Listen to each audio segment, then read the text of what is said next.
Good evening, everyone.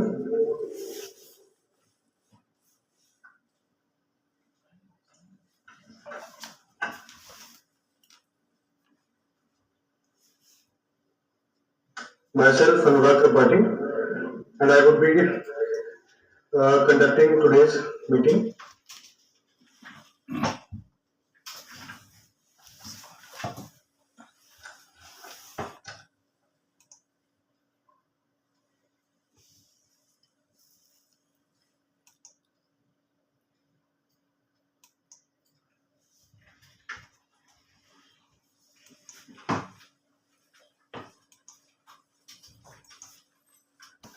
Michael.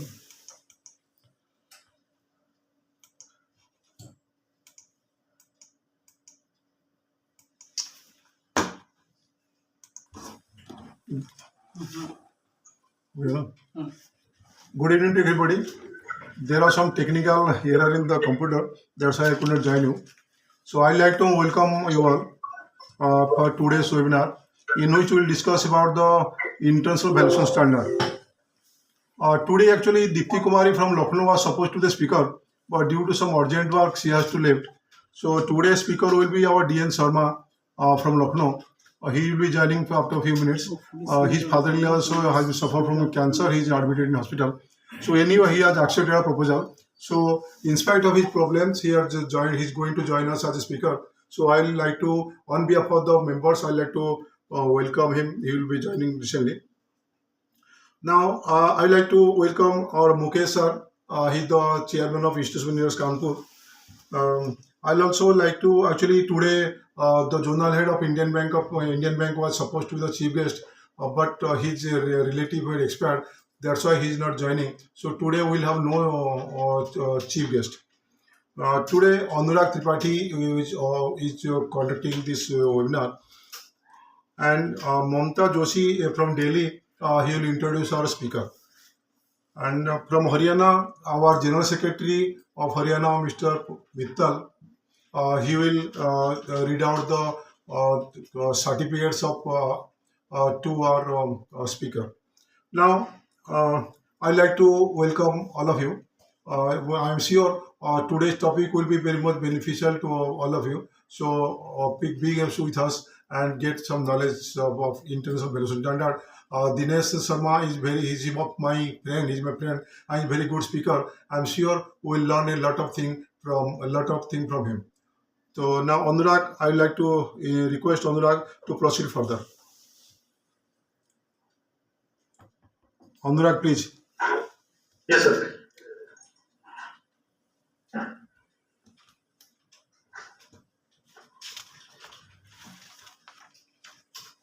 I would like to welcome Shri Anand Singh ji, the Vice President, to convey the message of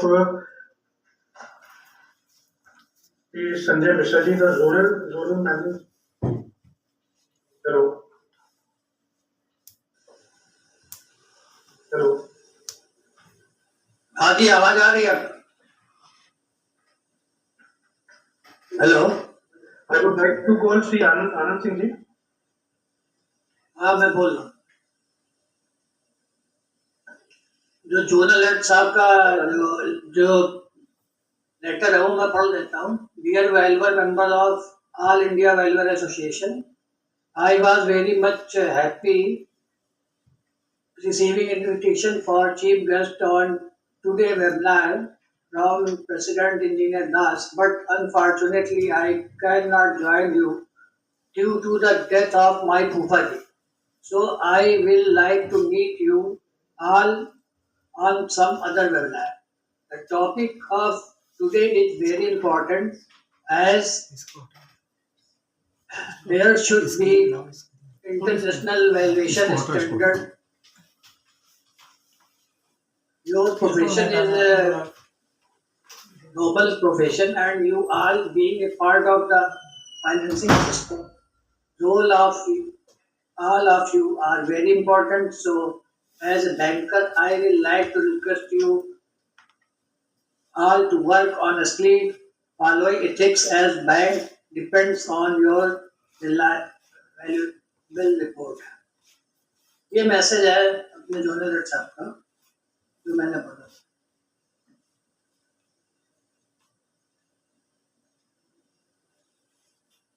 Over to Das sir. Anurag,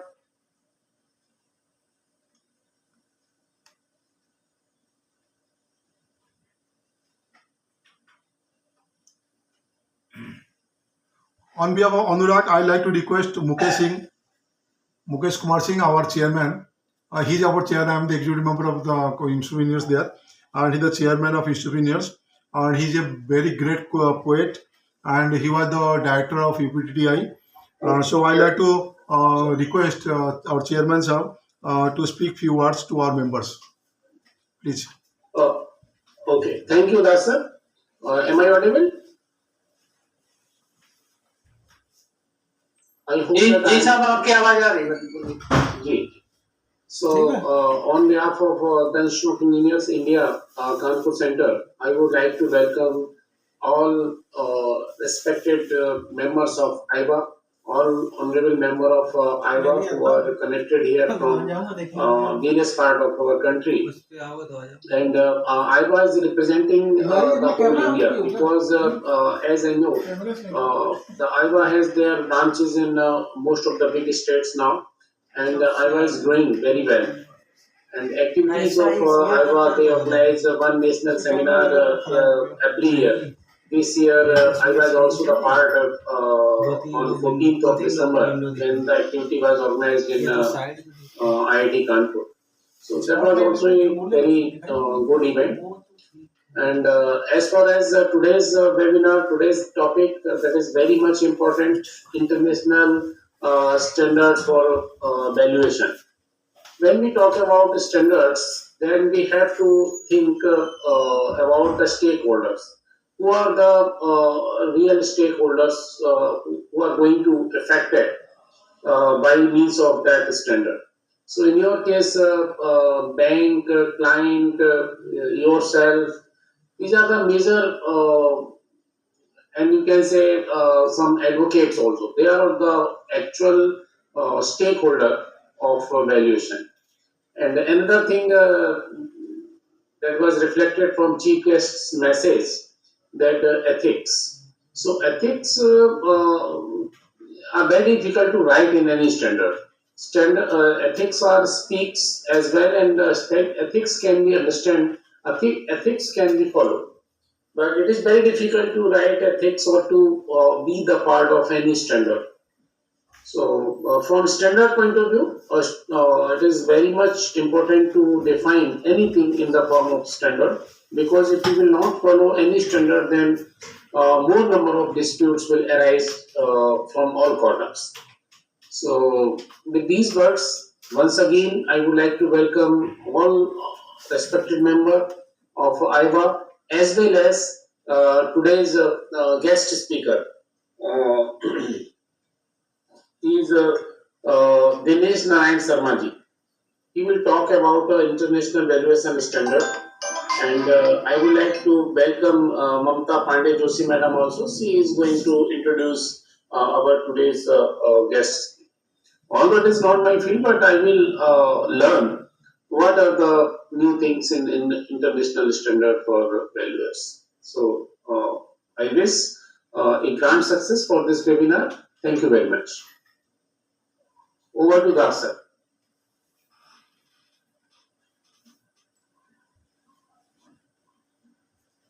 I would like Mamta Joshi ma'am to continue.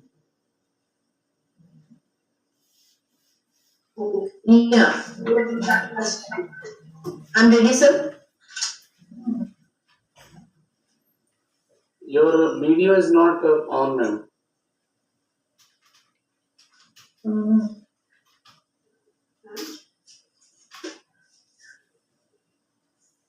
There's some issue. So, just a moment. Can I let me try with my phone? The laptop is, I suppose, the camera is giving some trouble. Okay, no issue. Sorry for the inconvenience caused.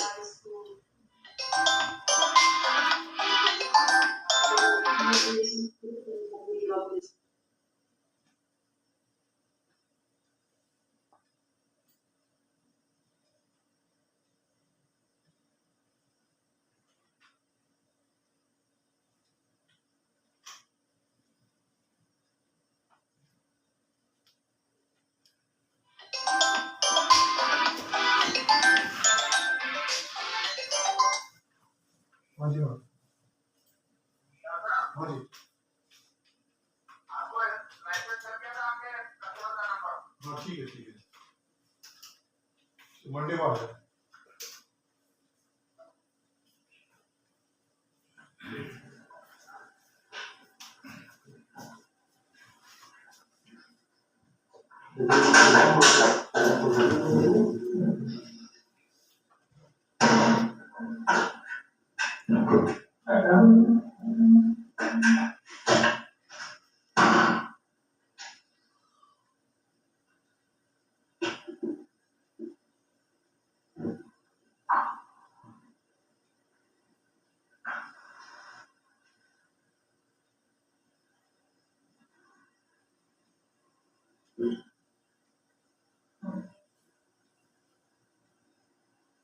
Am I audible to you? Yes, ma'am. Please go ahead. Yes. Okay. Good evening, ladies and gentlemen. It's my honor to introduce our distinguished speaker, guest speaker, Mr. Dinesh N. Sharma, a seasoned expert in structural design and civil consultancy. Mr. Sharma holds a BTech in civil engineering and MTech in structure with over 29 years of rich experience in the field. Mr. Sharma is a registered valuer of land and building with Ministry of Finance and the Insolvency and Bankruptcy Board of India, a chartered civil engineer with Institute of Engineers India. He is also a proud member of IOV-RVF and a lifetime member of the Institute of Value.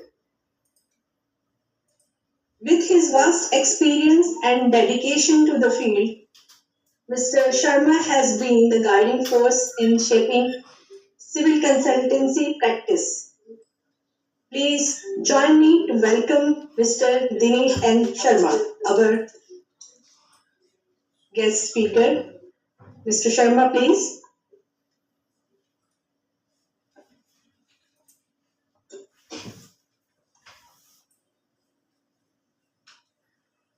Thank you very much, ma'am. Now over to today's guest speaker, Engineer Dinesh Nayan Sharma ji. So over to Engineer Nayan Sharma ji, please. Actually, he has not yet joined, I think. No, he was joined earlier. अच्छा वो रास्ते में actually उनका father in law cancer है You hospital. can make a call. हाँ तो ये बात हुई थी रास्ते में थे वो। Some technical issue because he joined at 6 p.m. at SAR.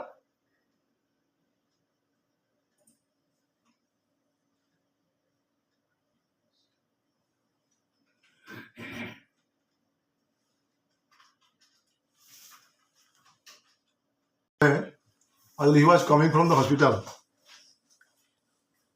Actually, he is disturbed from last 15 days because his father-in-law is admitted in hospital due to cancer. तो वो तो लास्ट मोमेंट में इनको मैंने बताई तो मना नहीं कर पाया वो, तो अभी 2-4 मिनट ज्वाइन कर रहा हूँ।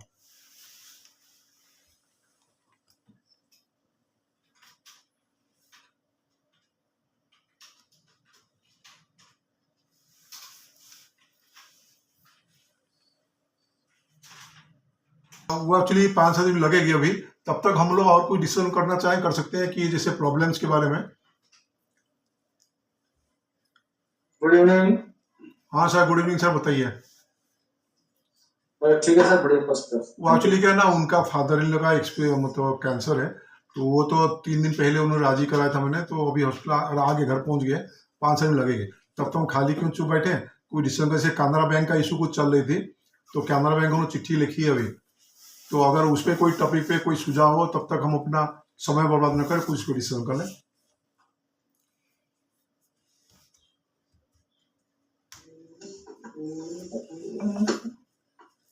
जी नमस्कार। हाँ सर, वेलकम सर, वेलकम। नमस्कार। आज शर्मा जी सर हमारे सामने हैं, उनका इंट्रोडक्शन हो चुके हैं। हम मतलब आभार व्यक्त करते हैं। एक्चुअली उन्हें इतना डिस्टर्ब है, उनका फादर इन लॉ हॉस्पिटलाइज्ड है, इसके बावजूद हमारा प्रपोजल एक्सेप्ट किया, इसलिए बहुत बहुत धन्यवाद। हमारा मैम ने उनका इंट्रोडक्शन कर चुके हैं, तो please Sharma ji plus start your lecture please Sharma ji. Yeah, welcome Sharma ji.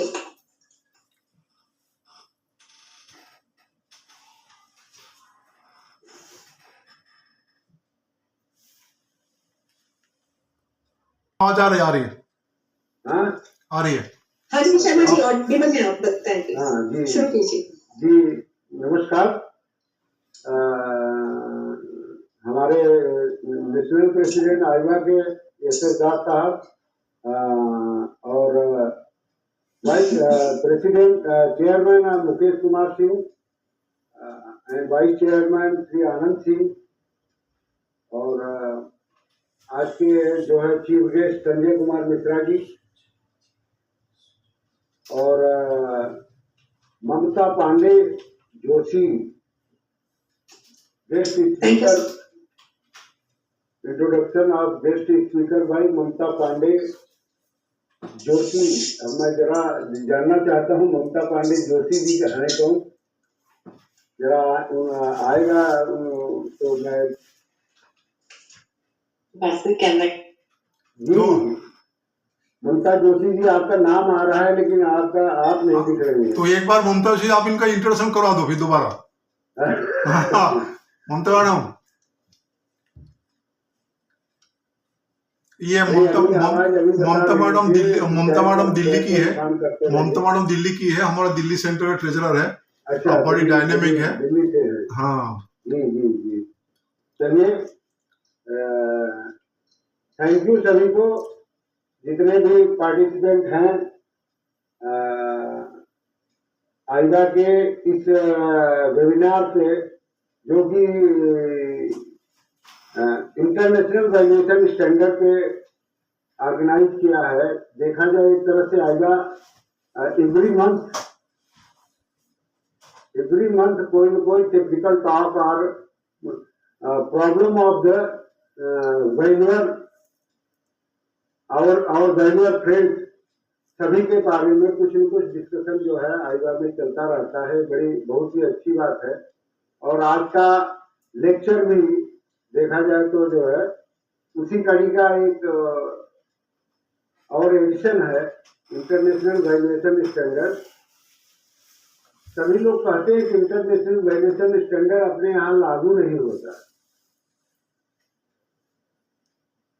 सभी का कहना है कि international valuation standard, why we should follow international valuation standard.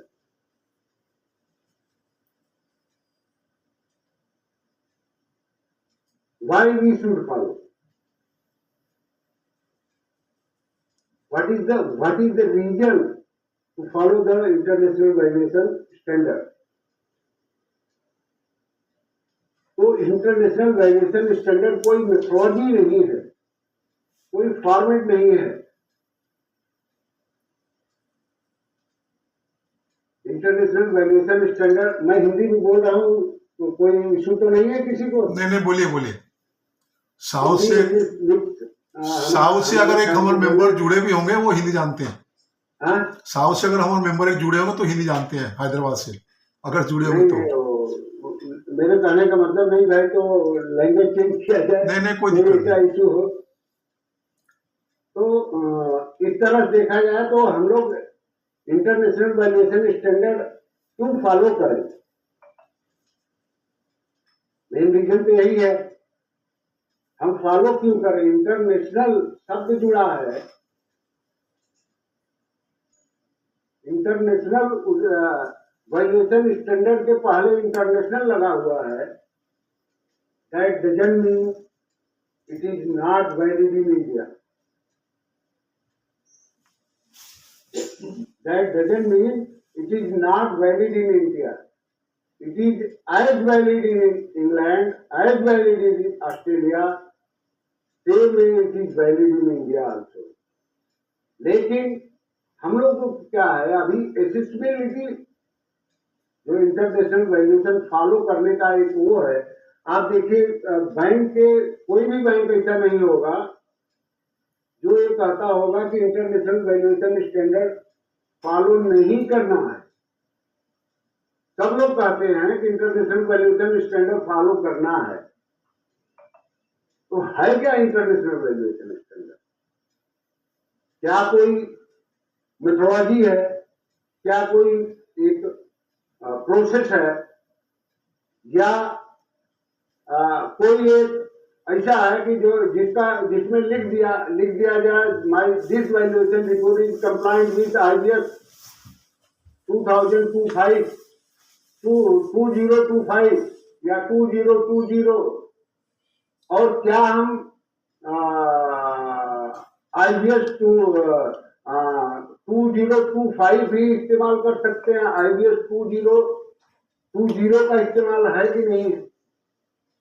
क्योंकि वो उस समय इस समय का जो IBS 2025 है उसमें तमाम चेंजेस आ गए हैं, तमाम डेवलपमेंट हो गया है, बहुत कुछ जो है नया उसमें एडिशन हो गया है, जो हमारे प्रोफेशन के लिए बहुत ही इम्पोर्टेंट है।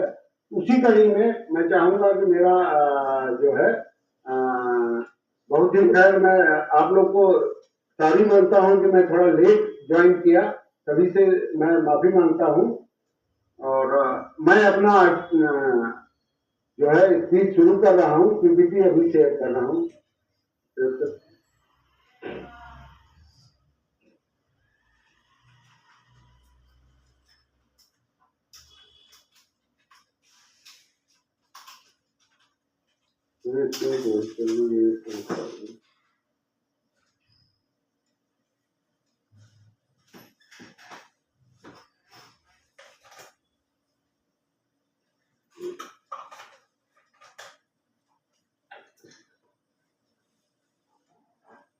इंटरनेशनल वैल्यूएशन स्टैंडर्ड 2025 अभी रिसेंट का एडिशन है, 31 जनवरी 2025 से लागू हुआ है। उसके बारे में मैं शर्मा दिनेश एन, मेरी qualification BE civil, MTech structure, और IUB लखनऊ ब्रांच का मैं फिलहाल सेक्रेटरी हूँ, रजिस्टर्ड मेंबर हूँ IBBI में, और 34 AB में ऑफ वेल्थ टैक्स में भी रजिस्टर्ड हूँ, under section 9B 132 under section 132 of income tax act 1961, और चार्टर्ड इंजीनियर। ये मेरा छोटा सा जो है इंट्रोडक्शन है। इसके बाद हम लोग चलते हैं अपने मेन टॉपिक पे, international valuation standard. International valuation standard IBS provide a globally recognized framework for valuation practices, ensuring consistency। देखिए हम लोग क्यों इस्तेमाल करें, उसका यहाँ पे जवाब है। Valuation practices ensuring consistency, transparency, reliability across various asset classes.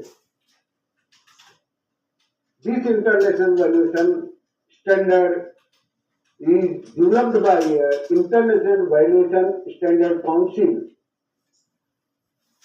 These standards are utilized by professionals over various countries, playing a crucial role in enhancing quality, comparability of valuation worldwide.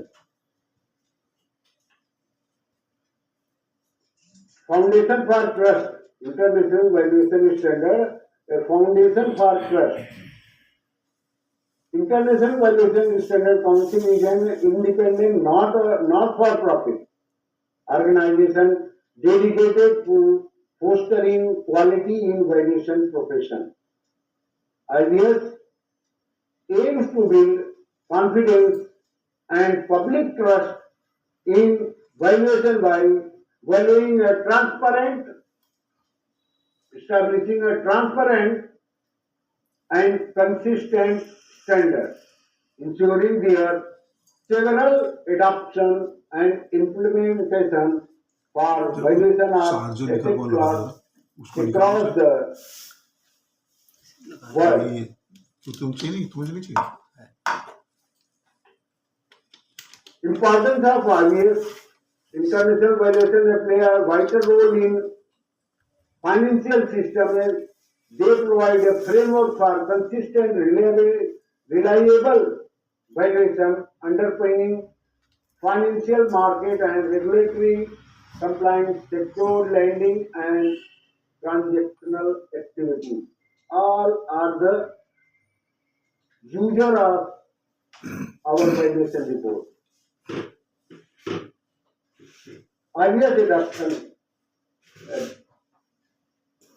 body with legal jurisdiction over the purpose of the valuation.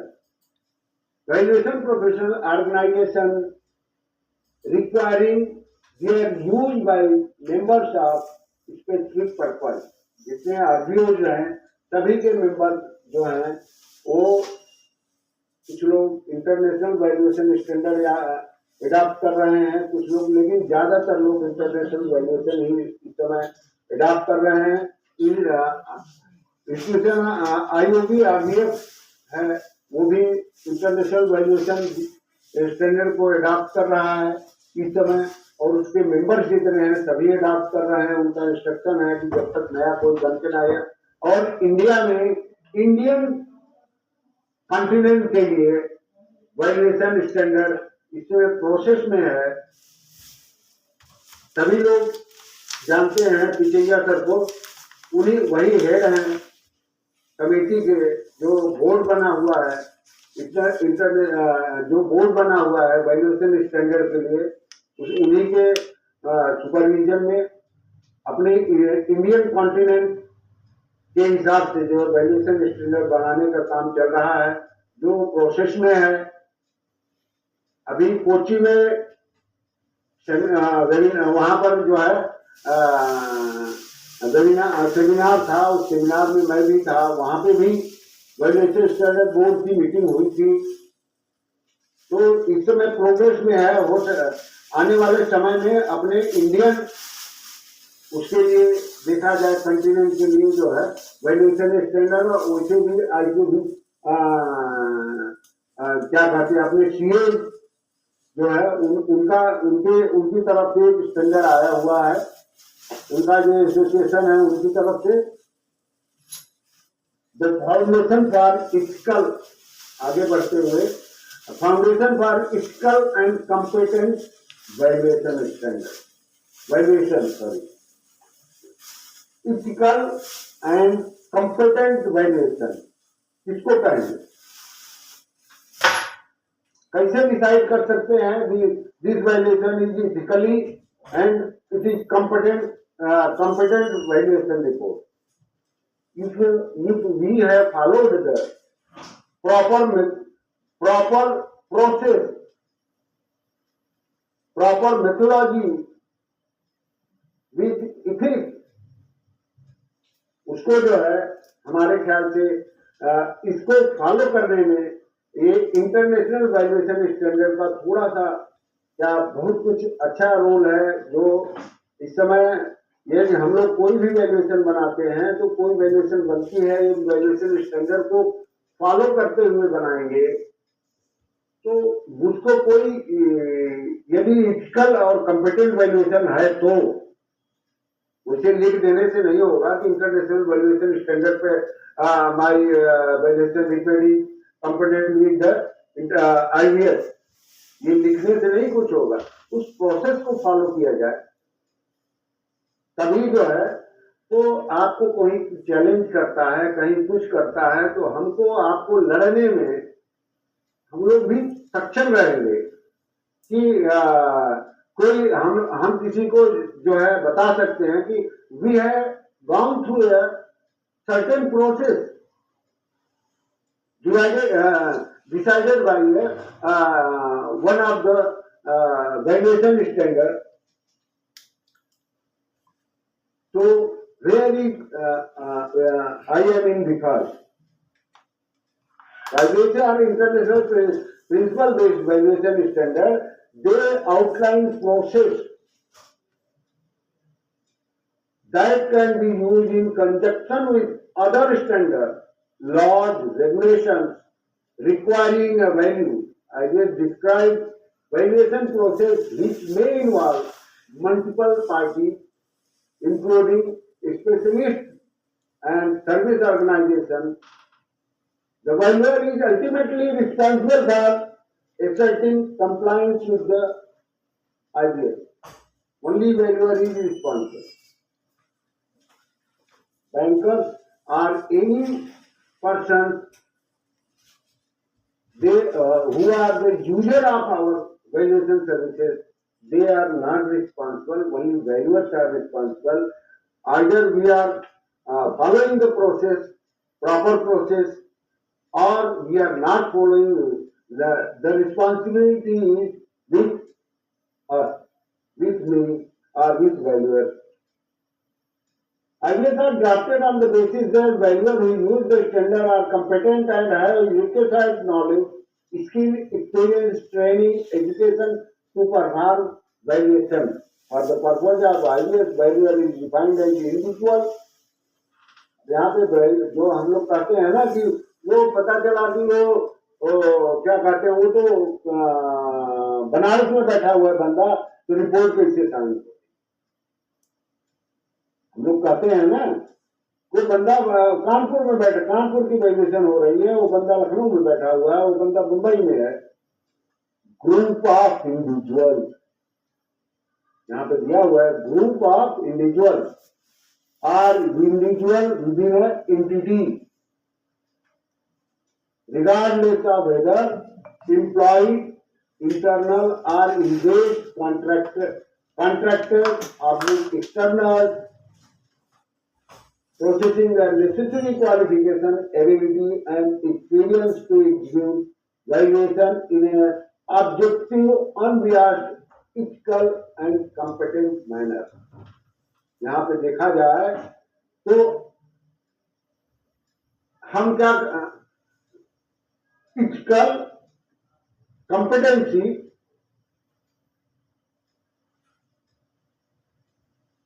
ये दो चीजें यदि है, हमको नहीं लगता कि हम लोग इंटरनेशनल वैल्यूएशन स्टैंडर्ड या किसी भी वैल्यूएशन स्टैंडर्ड को इस्तेमाल करने में गलती करेंगे. Subject to availability of data. International valuation are globally accepted set of guidelines for valuation professionals.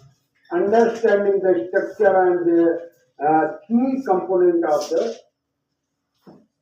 IVS is critical for valuation professional.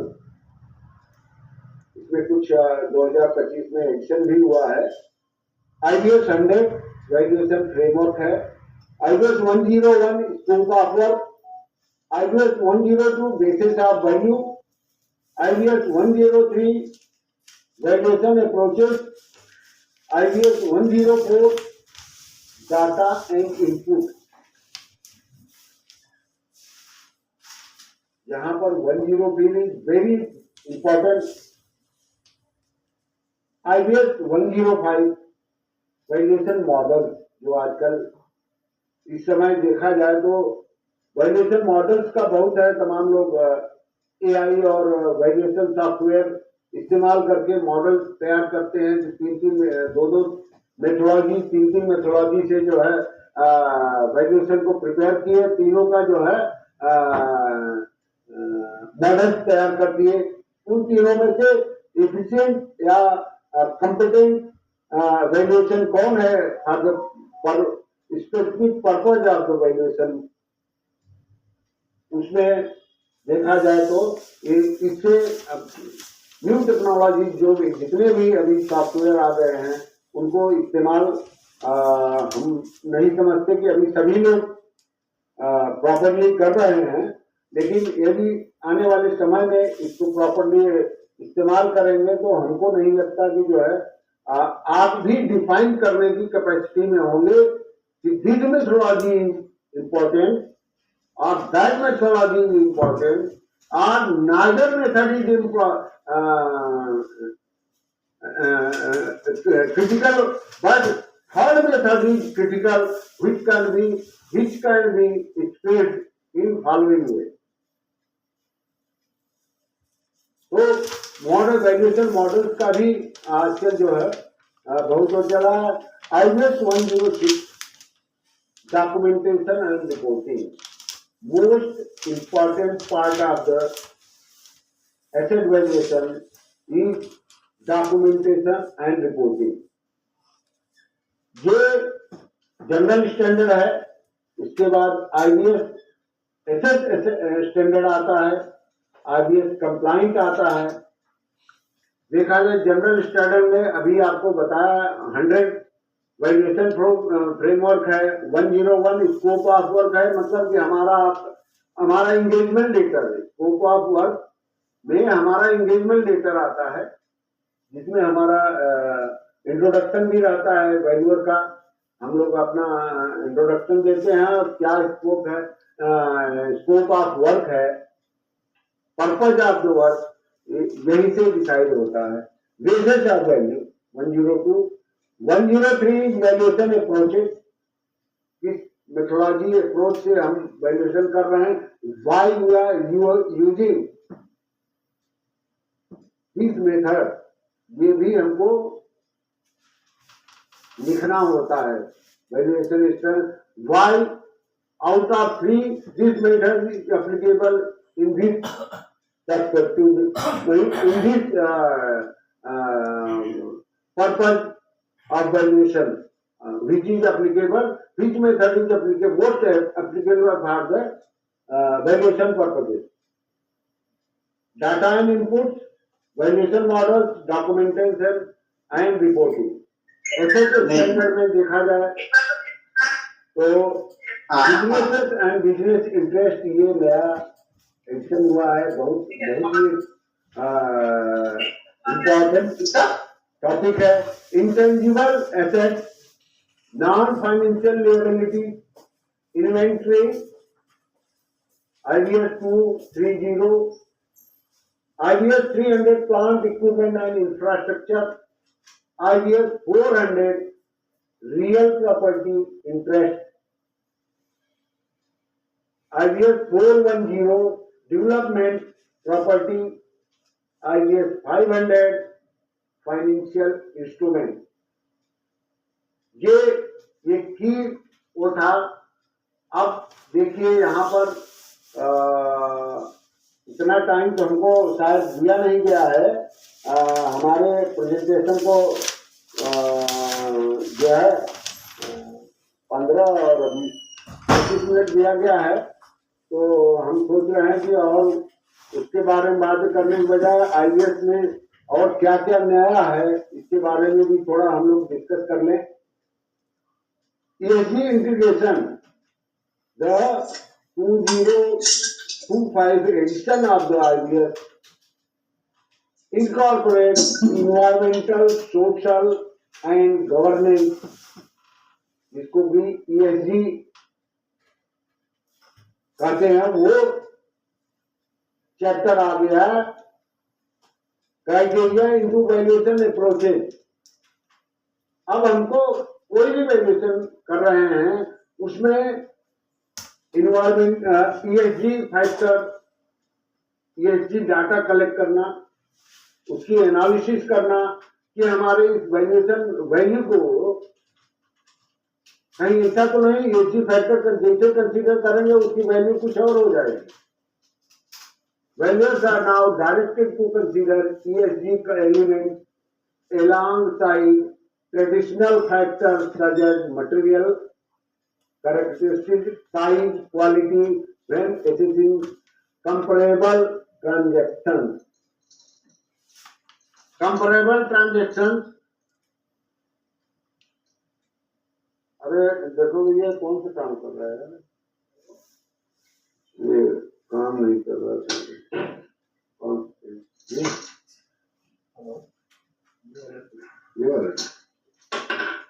Earphone मेरा निकल गया था वही। New chapter on data and input and documentation, 2025 का जो international valuation standard है, to enhance clarity, comprehensiveness, the latest IBS includes new chapters dedicated to data and input and documentation. Data and input and documentation. ये एक नया introduction है, अपने insertion है अपने IBS 2025 में. These actions aim to provide detailed guidelines on type of data and documentation required in valuation process, ensuring that valuation are well supported and transparent. ये इसलिए इस्तेमाल किया गया कि valuation are well supported and transparent. यदि हमारा data input जो भी हमने लिया, जो भी हमने डाटा लिया, हमने जो भी इनपुट लिया है उसकी एनालिसिस और उसकी जो डॉक्यूमेंटेशन कर रहे हैं वो यदि प्रॉपरली कर रहे हैं तो हमारी वैल्यूएशन रिपोर्ट जो है वेल सपोर्टेड कैटेगरी में आएगी और ट्रांसपेरेंट की कैटेगरी में आएगी. दैट मीन्स कि हम लोग अपनी वैल्यूएशन करते समय डाटा इनपुट्स और डॉक्यूमेंटेशन का ख्याल रखें. ESG फैक्ट इंसर्शन जो हुआ है नया उसमें भी ख्याल रखें. तो आने वाला कोई बंदा होगा देखेगा, आपकी रिपोर्ट को देखेगा तो उसमें उसको भी आभास होगा कि इस बंदे ने प्रॉपर एनालिसिस किया है, प्रॉपर डाटा इनपुट्स का कलेक्ट किया है. General standard recognition.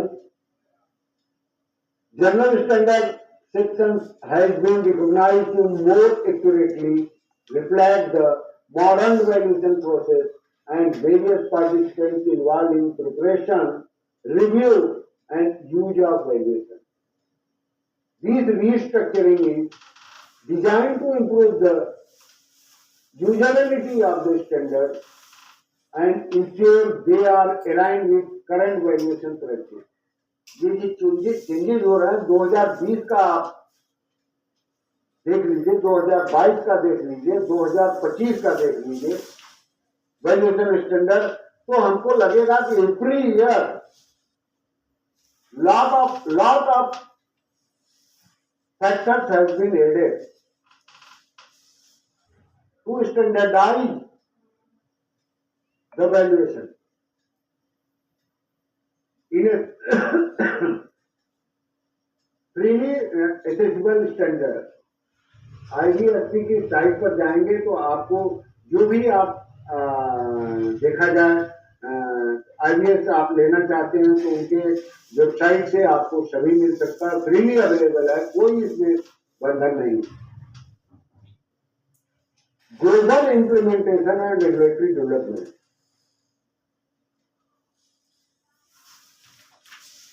इसमें क्या हुआ, अभी 2025 का जो IBS है उसके आने में लोगों का जो है जिसे Basel third implementation of valuation standard is policy linked with the global regulatory framework. मतलब इंग्लैंड में भी क्या हो रहा है, ब्रिटेन में क्या हो रहा है, अमेरिका में क्या हो रहा है, जर्मनी में क्या हो रहा है, कि ये सब काफी कुछ जो है which aim to strengthen the bank capital requirement and promote financial stability. Bank of England है, उसने कहा कि वैल्यूएशन स्टैंडर्ड को पब्लिश करने में अभी रोक दीजिए, हम और कुछ इस तरह से मेथोडोलॉजी डेवलप करते हैं जिसमें फाइनेंशियल और देखा जाए तो उनके बैंक जो है जिसमें सेफ रह सकता है.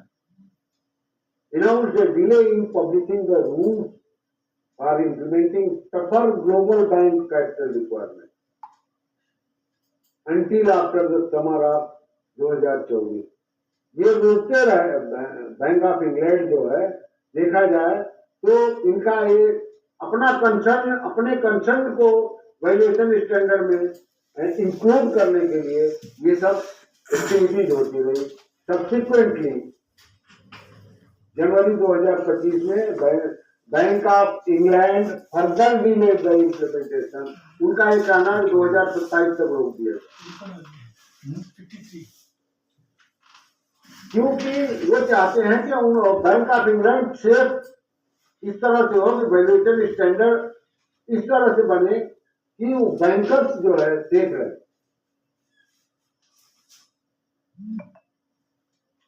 Implication for valuation professional, ESG competence, ESG के बारे में environmental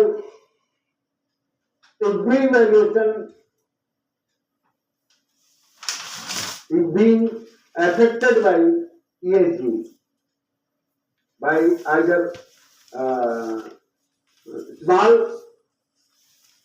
affecting the small portion of the valuation report or maximum portion. Either it is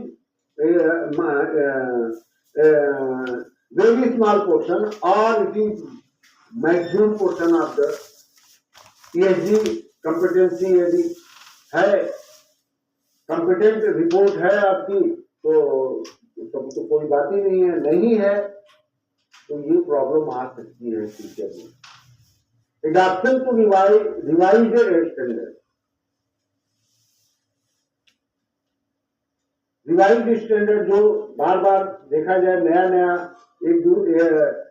आता रहता है, international valuation standard market search करके रिसर्च करके और क्या कहते हैं वैल्यूएशन सर्विसेज यूजर्स का उसमें बहुत कुछ रोल होता है, जितने यूजर्स हैं सभी को कांटेक्ट किया जाता है, तो तब अडॉप्ट किया जाता है।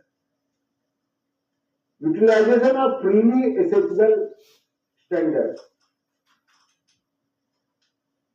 ऑनलाइन देखा जाए तो आपको जो है ये स्टैंडर्ड जो है आईबीएस की वेबसाइट से मिल जाएगा, जो अभी पहले भी आ चुका था। Role of ESG in valuation, देखिए ईएसजी को कितना इंपॉर्टेंस है। ESG factors are increasingly recognized as material consideration in valuation, reflecting the growing awareness of their impact on financial performance and long-term value creation. Data collection and analysis, one of the very important factors, just like ESG factors, ESG का role यहाँ पे भी हो सकता है। ESG consider factor है तो data collection में भी कुछ न कुछ उसका असर आपको दिखेगा। Valuation professional need to develop robust processes for collecting, analysing and integrating ESG data into their valuation. Collecting, analyzing and integrating ESG data into their valuation. This requires collaboration with ESG experts and the use of specialized software and databases. अब यहाँ पे देखा जाए एक तरह से तो ESG expert तो हर वैल्यूअर तो है नहीं, तो ESG एक्सपर्ट से कॉन्टेक्ट में आकर के उससे डाटा कुछ लेनी पड़ेगी, which affect our valuation।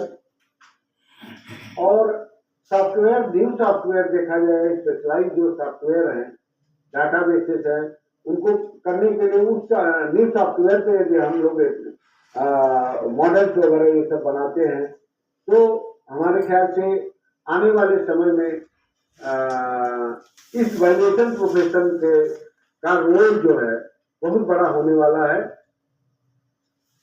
Without our valuation no financial transaction can be created without the valuation report.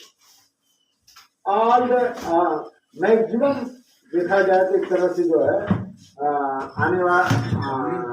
आने वाले क्या अभी भी है, लेकिन ये सब फैक्टर्स को एनालिसिस करके आप देते हैं जो आने वाले समय के लिए जो है बहुत इम्पोर्टेंट होगा। एक कल को ये भी हो सकता है कि एसडी फैक्टर आपको मस्ट यू है तो कंसीडर है एसडी फैक्टर, मतलब हम लोग एसडी एक्सपर्ट्स को कांटेक्ट करना ही पड़ेगा। SD risk and opportunity assessment, driver must be able to identify and assess the ESG risk and opportunities, evaluating their potential impact on asset value and future earnings. This requires a comprehensive understanding of relevant ESG factors and their implication for specific asset and industry. तो ESG expert हम आपके साथ उतना है नहीं, किसी न किसी ESG एक्सपर्ट से कांटेक्ट करना पड़ेगा और उसके दिए हुए डाटा को एनालाइज करके अपनी रिपोर्ट तैयार पहले खाली प्लॉट थी बैंक ऑफ इंडिया एडॉप्शन आप 20 वैल्यूएशन बनेगी, पहले खाली प्लॉट था, मकान बन गई 3 मुझे मकान बन गई। लेट तो नहीं हो रहा sir bank of India. Sir? हाँ जी सर बोलिए। नहीं टाइम तो नहीं वो नहीं टाइम का रिस्ट्रिक्शन नहीं भैया, जितना पढ़ाएंगे हम पढ़ लेंगे, जितना पढ़ेंगे जितना पढ़ाएंगे उतना पढ़ लेंगे, कोई दिक्कत नहीं। अरे हम पढ़ा नहीं रहे हैं भाई साहब, हमारे पास इतना नॉलेज कहाँ है भाई हम तो ऐसे ही जो आता है वो आपको वैसे भी जो है भाई हम आपका स्टूडेंट है तो आप बेहतर समझते हैं। टाइम का कोई दिक्कत नहीं। शायद मैं और भी थोड़ा अदर उसमें जो है प्रेजेंट करता। नहीं 31 जनवरी 2025 से लागू हुआ है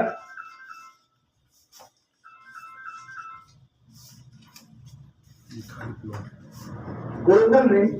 खाली प्लॉट ग्लोबल रीच मतलब इंटरनेशनल वैल्यूएशन स्टैंडर्ड ये है कि इनका ग्लोबली जो है मैक्सिमम कंट्रीज जो है इंटरनेशनल वैल्यूएशन स्टैंडर्ड को फॉलो कर रही हैं और इसी पैटर्न पर bank of India not taking all the point अपना इंडियन वैल्यूएशन स्टैंडर्ड भी चल रहा है। शायद आने वाले समय में जो है अपने इंडियन कंटिजेंट को ध्यान देते हुए कि हमारे यहाँ क्या रियलिटी है क्या नहीं है, आने वाले समय में आ जाएगा। तो कुछ तो काम हो चुका है। Valuation professional are expected compliance requirement, देखिए यहाँ पे are expected to comply with the latest edition of ensuring consistent and reliable valuation. जो लेटेस्ट वर्जन है हमको वही इस्तेमाल करना चाहिए क्योंकि उसमें मैक्सिमम फैक्टर होंगे अब तक के जितने स्टैंडर्ड होंगे, इसलिए लेटेस्ट वर्जन ही हम लोग इस्तेमाल करें। लेकिन इसका मतलब ये नहीं है कि हम जो है पुराना वर्जन नहीं इस्तेमाल कर सकते। किसी की वैल्यूएशन मान लीजिए 2023 में बननी है तो 2023 में IAS 2025 तो था ही नहीं। How you can use it?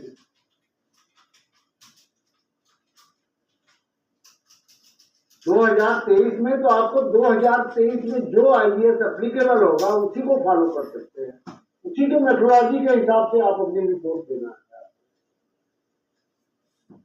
ये कि यहाँ पे हमारे मन में आया तो हमने सोचा इसको भी क्लेरिफाई कर दे।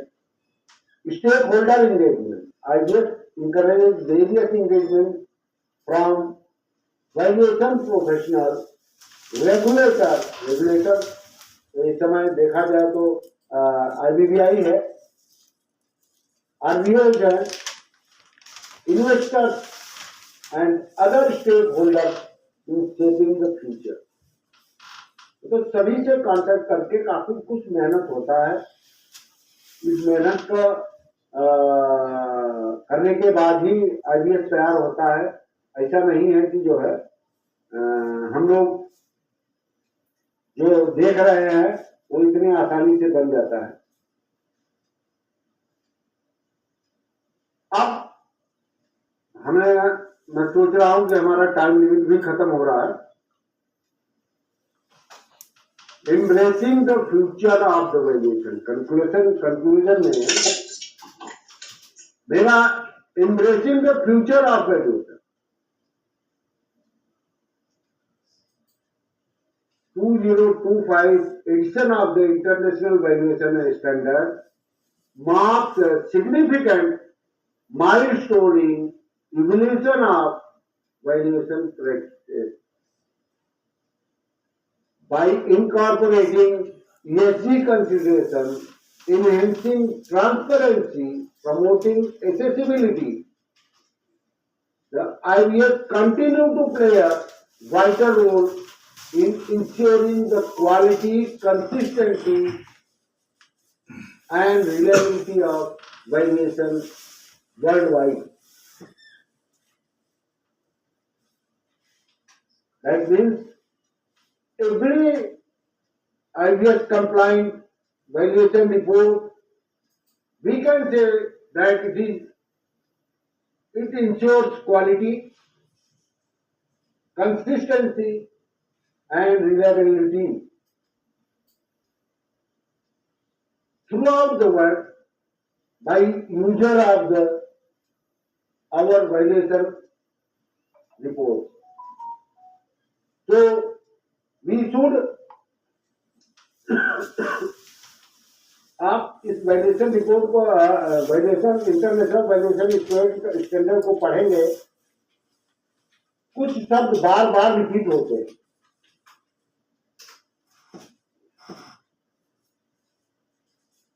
बार बार रिपीट होते हैं, मतलब वो ज्यादा इंपॉर्टेंट है। जैसे मैं, शुड और must, may, should and must. Must means you have to go through that compliance. You cannot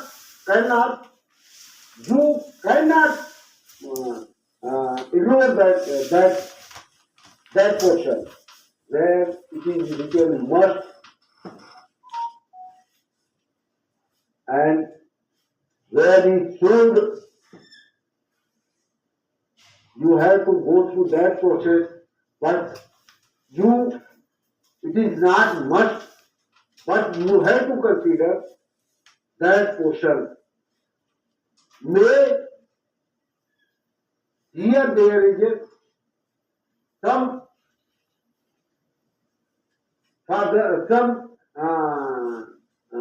relaxation for the valuer. May you go through that portion. You go through that portion, it is up to you. You are following that portion or not. May, must, may, should, must. ये हमारे valuation report में, हमारे valuation standard में again and again आएगा। इसका जो है role बहुत है और हम तो यही कहेंगे कि आज सभी को धन्यवाद देते हैं। हमारे इस टूटे फूटे शब्दों से वैल्यूएशन स्टैंडर्ड का जो है थोड़ा सा जो है हमने आपको, हमें जो भी थोड़ा बहुत था, इसमें एक्सपर्ट हैं वैल्यूएशन स्टैंडर्ड के जो ज्वाइन किए हुए हैं, 42 लोग हैं, 42-45 कितने हैं, कितने लोग हैं sir? Sir, I would like to Mamta ma'am to thank sir. Thank you everyone. Yes. Thank you, sir. Okay, so on behalf of all the members and office bearers of IVA, with great pleasure, I express and extend my thank you note to Mr. Sharma and Dinesh. Sir, आप कह रहे हैं कि Ma'am, Sharma Dinesh. No, Sharma and Dinesh. You can say Dinesh Sharma. Sharma and Dinesh. You can say Dinesh and Sharma, but Ian is going again backward and forward. It is not backward, it is forward.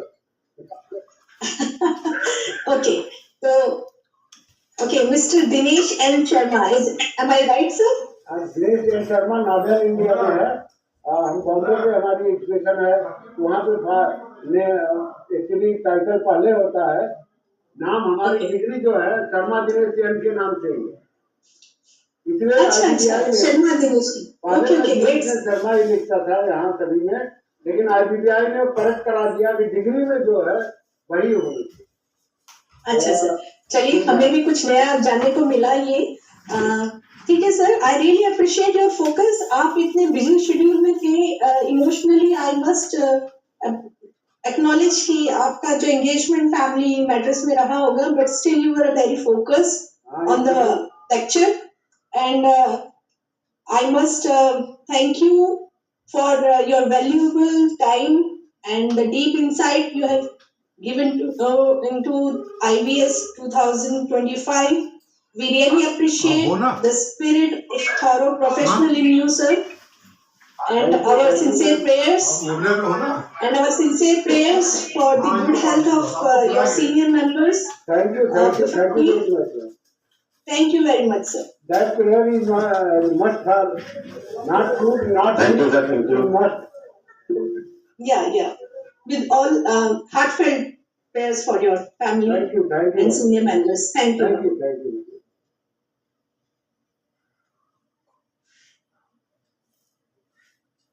Sharma ji, अच्छा, good afternoon. IBS का इतना बात हो रहा है तो I have Master साहब आया Mainak ji, mister Mainak, good afternoon. हाँ गुड आफ्टरनून। एक्चुअली क्या ना, हमारा नेक्स्ट हमारा क्या लेटर भेजा, I want to show to all you, I will share it. हमारा बहुत कुछ है सर, IBS में बहुत कुछ है। हम आपको बहुत कुछ नहीं शेयर किए हैं, जैसा कि हमारे दास साहब को बता दिया था कि मैं एक्चुअली किसी और हमारे कुछ रिलेटिव है जो PGI में एडमिट थे, जिनको लीवर में कैंसर है, उनका ट्रीटमेंट चल रहा था। आपको दास साहब को मैं बता दिया हूँ। इवन देन हमने कहा तो कोई बात नहीं, ऐसी बात है तो मैं थोड़ा बहुत जो है जो कुछ भी IBS के बारे में है मैं शेयर करूंगा। वैसे बहुत कुछ है IBS के बारे में बोला जाए तो ये 1-2 घंटा निग्लिजिबल टाइम है। एक दिन में भी हम लोग सेमिनार किए थे इंटरनेशनल वैल्यूएशन स्टैंडर्ड में, फुल डे इसी पर डिस्कशन हुआ था, लेकिन फुल डे भी पूरा नहीं होता। तो वो लेटर भेजा है क्या? मैं professor Mainak please, actually open discussion हम बाद में स्टार्ट करेंगे। उसका पहले एक सर्टिफिकेट मतलब हमको ऑनर करनी है, हमारे स्पीकर जिम्मेदारी है। तो Anurag please come to the next item please, Anurag. इसके बाद हम लोग ओपन डिस्कशन में रहेंगे। Anurag ji sir, I would like to call Shri Hanuman Mittal sir to present the certificate. Thank you. This sir, Hanuman Mittal. Hello. Hello. I'm audible? ये आवाज आ रहा है तेरा? ठीक है, okay.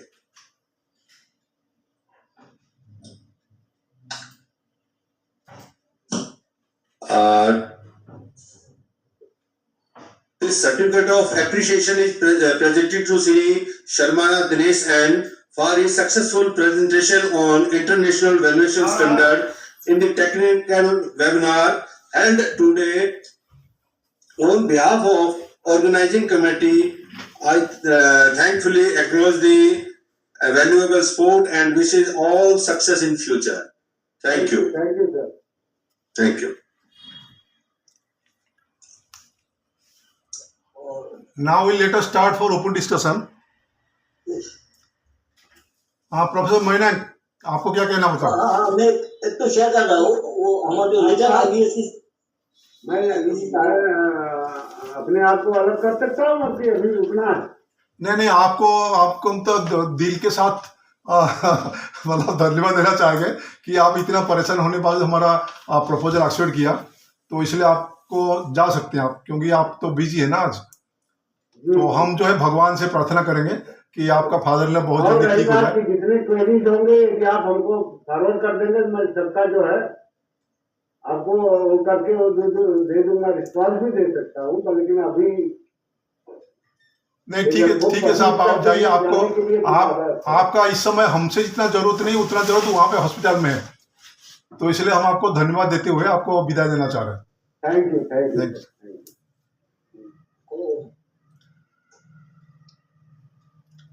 हाँ, मैंने बताओ।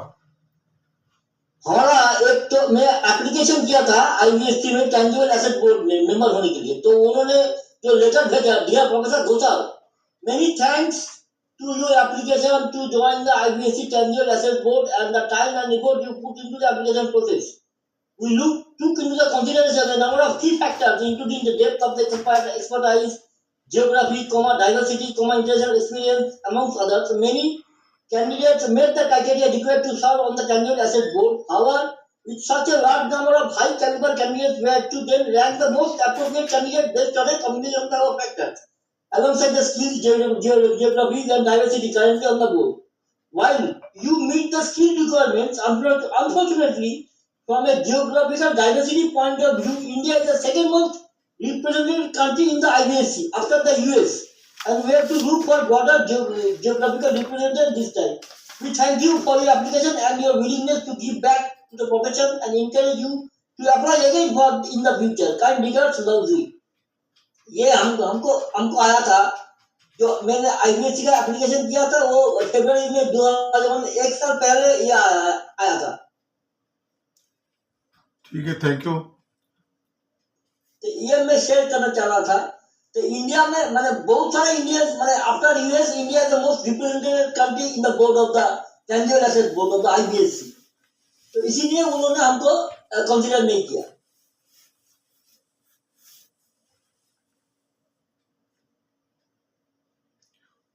और कोई क्वेश्चन इसके बारे में है? अभी मैनाक भी है तो वो जवाब दे देगा, चाहे शर्मा जी हो चाहे ना हो।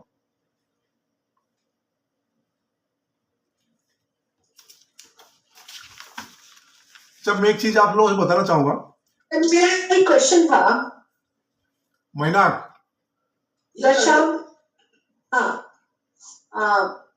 सर, एक क्वेश्चन था, जब भी ये IBS स्टैंडर्ड्स जब पब्लिश होते हैं और इसका जो एडॉप्शन में और एप्लीकेशन में इफेक्टिव जो एप्लीकेशन होता है, उसके लिए कोई टाइम गैप कंसीडर करते हैं हम लोग? सपोज 31 जनवरी 2025 को 2025 का बात किया हमने। हाँ। तो जब रियल प्रैक्टिस में इंडिया में हमें उसको अडॉप्ट करने में, to understand and analyse it and further जो उसके जो वैल्यूज हैं उनको अपनी टीम तक पहुंचाने में और एप्लीकेशन में लेने में क्या कोई टाइम गैप होता है? नहीं, वैसे तो टुडे इज 1 फरवरी, तो from the legal point of view, from today only, today itself IBSC 2025 is implementable in all the countries who are following it. तो आज से ही वो इट इज क्वाइट इम्प्रैक्टिकल, लेकिन वो तो पास उतना इंफ्रास्ट्रक्चर उतना है नहीं IBSC के पास जो वो चीज देखे हर एक जगह में कहाँ का कोने में ये इम्प्लीमेंटेड हो रहा है कि नहीं हो रहा है IBSC 2025। और एक बात है, अवेयरनेस का भी प्रॉब्लम है। IBSC 2025 में क्या है क्या नहीं है, 2022 से क्या चेंज हुआ है, ये सब जानने में बहुत टाइम लग जाता है। वो इसीलिए फ्रॉम 1 फरवरी ये क्वाइट इम्पॉसिबल हो जाता है इम्प्लीमेंटेशन करने की। नहीं प्रोफेसर मैनाक, मेरे ख्याल मैम का कहना का ये शायद क्वेश्चन मेन मकसद ये होगा कि जैसे 31 जनवरी 2025 को हुआ, क्या ऐसा कोई रूल्स है कि हर साल चेंज होगी या 6 महीने में कुछ? पिछले बार चेंज हुआ था 2022 में, उसके बाद हुआ था 2000 में। तो ऐसे कोई रूल नहीं कि हर साल चेंज होगा। तो नहीं, जैसे वर्किंग ऑफ द बोर्ड, हाँ, तो मतलब शर्मा जी ने कहा कि रिस्पॉन्सिबिलिटी वैल्यूअर की है to understand and implement its effects, और सपोज कोई प्रॉपर्टी लिटिगेशन में जाती है या किसी उसमें होते हैं हम लोग, तो ये 31 जनवरी से इफेक्टिव है, और कोई और मतलब कोई पॉइंट मिस होता है जो क्रिटिकल है, तो हम अपने आप को कैसे इसमें कोई होना चाहिए ना, इफेक्टिव एक गैप होना चाहिए कि जब कोई चीज पब्लिश हुई है और यहाँ पर बैंक्स तो उसको सीधे सीधे जब लिटिगेशन की बात आती है, once I am just creating a hypothetical situation wherein की फरवरी मिड फरवरी में किसी ने कोई रिपोर्ट किया, वो लिटिगेशन में जाती है और उसको अगर कितना टाइम होता है जो लीगली एक्सेप्टेबल है या प्रैक्टिकली feasible है कि इतना टाइम तो लगता ही है for adoption and analysis. Mamta, this is Sugata Biswas from Jaipur. Let me answer your first question actually. The IVSC 2025 came into public domain exactly 1 year ago. And it has been widely discussed all across the different participating countries and in our country also basically. So answer is that 1 साल पहले ये public domain में आ चुका था actually. And the idea of publishing in public domain 1 year ago is that is exactly जो आपका question था, to get it conversant with this basically. 1 साल पहले आ चुका था, 24 में आ चुका था ये जनवरी में. Okay, so again there is a matter of awareness which we might which has led us to discuss it now exactly a year after almost. Yeah. It was there. हर कोई बिल जब एक्ट में आता है उससे पहले उसका time दिया जाता है कि पब्लिक डिस्कशन हो. आईवीएससी में एक ही प्रोसीजर फॉलो हुआ है ना? Okay, sir. Okay, got my answer, sir. Thank you. I'm missing the name of the second speaker who just gave the answer. He is Sujata Biswas from. And thank you, Merit sir. Thank you very much. Thank you, madam. Thank you. इसमें मैंने एक चीज और जोड़ दूंगा सबके लिए. मेरे ख्याल से many people knows it, but जिनको इस बारे में थोड़ा सा नॉलेज नहीं है तो मैं बता देता हूँ. आप जो अभी जो ऑनलाइन एडिशंस है IVS 2025, it is free of cost. It is available free of cost in public domain. इसमें क्या है, 2 एडिशन है आपका. That is, one is called black line edition, one is called red line edition. तो black line edition तो वो है जो अभी आपको इस्तेमाल करना है फ्रॉम 31 जनवरी 2025 से. और रेड लाइन एडिशन ये है जो आपको गाइड करेगा जो पिछले एडिशन में और अभी के एडिशन में क्या चेंजेस हुआ है. ठीक है. So I suggest those who are interested in adopting and studying this IVS 2025 to read and study both the version, that is red line edition and black line edition. Both. That will be very important. उससे पता चल जाएगा पहले क्या था and बाद में क्या है. बेसिकली ये बहुत जरूरी है समझना. Thank you.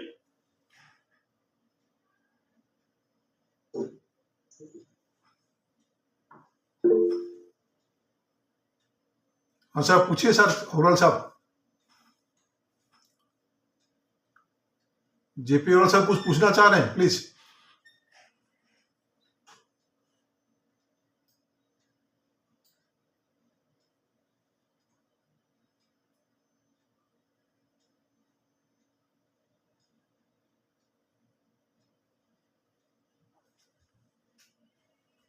हाँ ओवरऑल साहब, हाँ बोले सर. आवाज मिली? आ रहा है स्टूडेंट्स जी. अरे एक प्रॉब्लम ये आया हुआ है कि कंपनी एक्ट में जो वैल्यूएशन रियल एस्टेट का यानी लैंड का होता है उसमें क्या सिर्फ IBBI रजिस्टर्ड वैल्यूअर ही चाहिए? हाँ जी बिल्कुल, IBBI रजिस्टर्ड वैल्यूअर ही चाहिए. कंपनी लॉवर्ड की कोई भी वैल्यूएशन होती है तो IBBI रजिस्टर्ड वैल्यू होती है. नहीं, अब उसमें एक प्रॉब्लम ये आ रहा है जो ओवर एज है, एज एबव 70 है, हाउ ही विल मैनेज? पर IBBI में कोई इशू ही नहीं है. अच्छा, वो स्टेट बैंक में थी, स्टेट बैंक ने लेके हट गया. दिल्ली ने सर मैं कल रिक्वायरमेंट हटा दी 70 इयर्स वाले.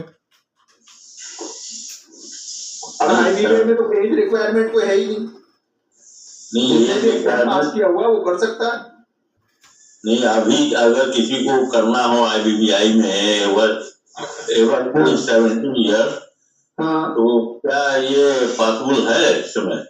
सर वो तो अपनी कैपेबिलिटी के ऊपर है ना. इफ यू आप एग्जाम पास करते हो तो आप कर सकते हो. अच्छा, ठीक है जानकारी, क्योंकि एक ऑडिटर ने ऑब्जेक्शन लगाया था इस पे and he has not accepted the report.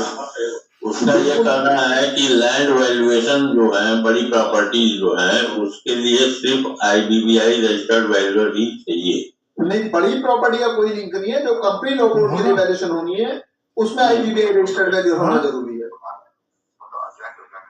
ये तो शुगर इंडस्ट्री की बड़ी लैंड थी, हाँ, उसका वैल्यूएशन मैंने किया था। यदि वो बैंक पर्पज के लिए हो रही है तो उसमें जरूरी नहीं है।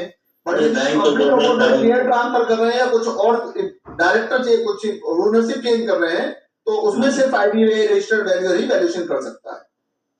अच्छा जी, यानी ओनरशिप ट्रांसफर के केस में या शेयर अपना कंपनी से रिलेटेड कोई भी जो मैटर होगा उसमें IDBI रजिस्टर्ड वैल्यूअर ही वैल्यूएशन कर सकता है। अच्छा जी, ठीक है, थैंक यू। Right sir.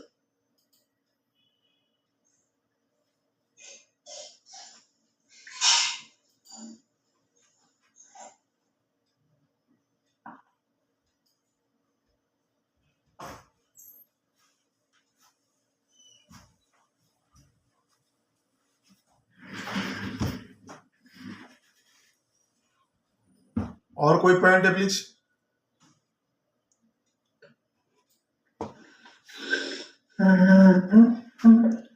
हाँ हरिओम जी, क्या खबर है? ऑल वेल साहब, सब ठीक ठाक है। एक्चुअली हम जो है ना, इसके कॉन्सिक्यूटिव 4 महीने में हम 4 टॉपिक चूज किए हैं। मैं इसलिए आप लोगों से कह रहा हूँ, अगर कोई आपका स्पीकर हो, जैसे पहला एक टॉपिक हमारा होगा, अगले महीने में चारों में से कोई टॉपिक की स्पीकर मिले तो effect of artificial intelligence on valuation, और एक दूसरा है वैल्यूएशन फॉर इनकम टैक्स, तीसरा how to construct low cost house. Actually ये बड़ी इंपॉर्टेंट पॉइंट हो गया। हम तो खाली कह रहे हैं वैल्यूएशन 20,000 25,000 रेट चल रही है, लेकिन क्यों ना हम 20,000 कोई कम करा सकते हैं, कोई टेक्नोलॉजी हमारे पास हो। फिर effect of civic capital valuation, ये 4 टॉपिक जो है कुछ इंपॉर्टेंट है, तो इस पे हम लोग चर्चा करना चाहेंगे इन नेक्स्ट 4-5 महीने में। तो अगर हम में से कोई स्पीकर हो या स्पीकर अरेंज कर सकते हैं तो please look after the matter. और रमेश जी बताइए क्या खबर है? हेलो, हाँ बोलिए। आदाब जी, सभी लोगों को नमस्कार। हाँ जी नमस्ते जी, बताइए क्या खबर है? सर एक क्वेश्चन था, वो सुप्रीम कोर्ट का जो अपना केस चल रहा था उसका क्या वो हुआ, कुछ पता नहीं चला। अच्छा, मैं अभी ग्रुप में मैसेज डाल दे रहा हूँ। जो हमारे उपाध्याय जी, अभी हमारा कल परसों बात हुई थी वकील साहब से भी, तो उसका रिगार्डिंग मैसेज हमारा या लीगल टीम में पड़ी है, तो मैं आपका फैमिली ग्रुप में डाल देता हूँ। नहीं आनंद अभी जरा कुछ काम में गया अभी, मैं आप बता, मैं पढ़ के सुना दे रहा हूँ। हेलो हेलो हेलो, हाँ हेलो सर साहब, कल तक की अपडेट ये है मैं उसमें जो है जी, जो लोग मतलब जहाँ पे दिल्ली में इन्वॉल्व थे ना, सुप्रीम कोर्ट ने जिन्होंने पिटीशन में साइन नहीं किया था सबको नोटिस इशू कर दिए हैं। देखिए हमारा डेट रेस्पोंडेंट बना दिया है, तो सब लोग बार बार मुझे फोन कर रहे हैं कि जी वो नोटिस आया क्या करें, नोटिस आया क्या करें। नहीं क्योंकि हमने पिटीशन साइन करने के लिए सबको बुलाया था जो यहाँ स्टेट बैंक के केस में थे, और कुछ लोगों ने साइन नहीं किए थे तो उनको नोटिस आए। जो लोग साइन नहीं किए थे उनको नोटिस गई है जी, जो पिटीशन ट्रांसफर करने के लिए साइन नहीं किए थे, हाई कोर्ट से सुप्रीम कोर्ट में ट्रांसफर करने के लिए जिन्होंने नहीं साइन किए थे उनको रेस्पोंडेंट बनाया गया, उनको नोटिस आए सबको। लेकिन हरिओम जी सर, एक्चुअली 29/1 को हमारा जो डेट पड़ी थी, तो हमारा जो लीगल टीम में जो मैसेज भेजा है, वकील से बात हुई, उसे मैसेज है कि आप, मैं भेज दे रहा हूँ उसके ग्रुप में, our case was not taken up today, hopefully we have to wait for another date. Sir वो मैं उसमें इन्वॉल्व, मैं जुड़ा हुआ था हियरिंग में, सुन रहा था मैं, तो हमारा नंबर ही नहीं है उसमें। हाँ वही कह रहा हूँ, 2-3 केस में इतना लंबा आर्ग्यूमेंट चला कि मैं लिंक पे जुड़ा रहा बहुत टाइम पर, हमारा मतलब हियरिंग नहीं हुई। नेक्स्ट डेट अभी हियरिंग की वी शुड वेट जी।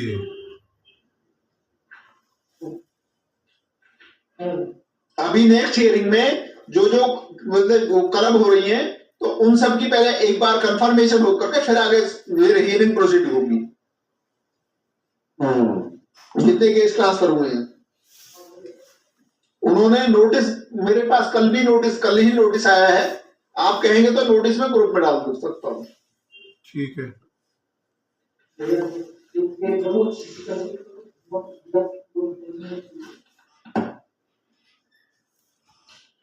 और किसी की कोई क्वेरी इससे रिलेटेड?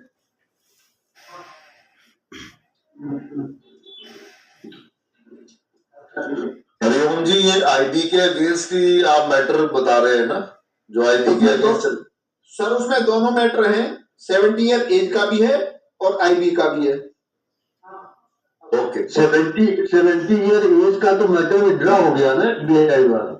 सर विड्रॉ हो गया, बट अभी हियरिंग में लगा हुआ है ना, वो वहां जाके विड्रॉ करना पड़ेगा ना कोर्ट में उसको। हाँ, लेकिन अभी जो एसबीआई का नया इम्प्लीमेंट का आया, सर इम्प्लीमेंट बेसिक आया, पर वो पिटीशन फाइल हो रखी है ना पहले से। हाँ, पिटीशन फाइल तो पॉइंट रहेगा ही रहेगा, पॉइंट तो रहेगा ही रहेगा। तो वहां जाके उनको मना करना पड़ेगा। हरिओम जी, उन्होंने अपनी जो पॉलिसी है उसमें से हटा दिया, जो नई पॉलिसी आई है। सर बट वो बात सही है, हटा दिया।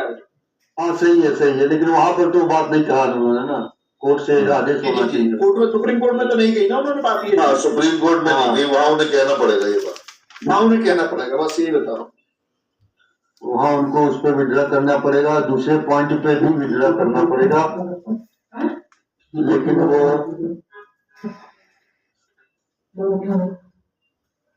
लेकिन आप हरिओम जी देखेंगे, जो कैनरा बैंक का अभी इम्पेलमेंट आया था, जो मैं वहां पे भी गया था सोनीपत, जो उनका करनाल रीजनल ऑफिस है, उन्होंने जो एग्रीमेंट जो शेयर किया था उसमें हर जगह तो आईबी की कंडीशंस थी। देखो वो तो सर ऐसा है कि जब तक ये सुप्रीम कोर्ट में नहीं होगा, इंडेमनिटी बॉन्ड तो लागू है ही है आपका, कितने आप बच लो। कहीं ना कहीं इतनी टर्म्स एंड कंडीशन उन्होंने डाल दी थी, जहाँ पे इंटरनेशनल वैल्यूएशन स्टैंडर्ड आपने फॉलो कर लिया, वहां पे आपने आप बंद गया। हाँ, मैं भी लिख के दे रहा हूँ कि मैं इंटरनेशनल स्टैंडर्ड वैल्यूएशन फॉलो। वो तो सर, वो तो हर बैंक लिखवा रहा है अपनी हर एक इंडिविजुअल वैल्यूएशन में। हाँ, ये तो एग्रीमेंट भी आपको देना पड़ रहा है, कैसे आप बच कहा पाएंगे इससे? बोलो। दिक्कत ये है सर कि हमने आपस में सहयोग किए, लोग दूर से बैठ कर तमाशा जब देखते हैं, पास में आके कोई देखना नहीं चाहता। हाँ, और जो ऐसे वैल्यूअर हैं, जो ऐसे वैल्यूअर इस तरह काम कर रहा है, वो किसी संस्था के साथ जुड़े हुए नहीं है। हाँ, वो संस्था के साथ जुड़ना ही नहीं चाहते, वो सिर्फ काम के साथ ही जुड़े हुए हैं। वो काम के साथ जुड़े हुए हैं, जुड़ना चाहते हैं ना जुड़े हुए हैं, उन्हें फुर्सत ही नहीं है, उन्हें फुर्सत ही नहीं है, वो सिर्फ काम के साथ ही जुड़े हुए हैं। हाँ, बिल्कुल सही जवाब।